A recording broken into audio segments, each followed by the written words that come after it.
व्हायचं ते झालं सारं घडून आज गेलं, जे व्हायचं ते झालं सारं घडून आज गेलं. दोष तुला कधी देऊ नको, दोष तुला कधी देऊ नको.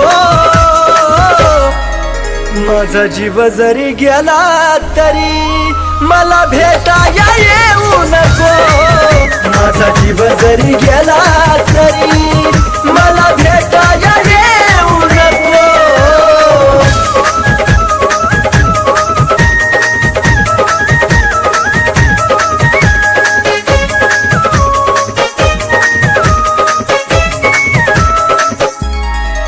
देवचन देवा मला माझं मरण कळोनी तिला.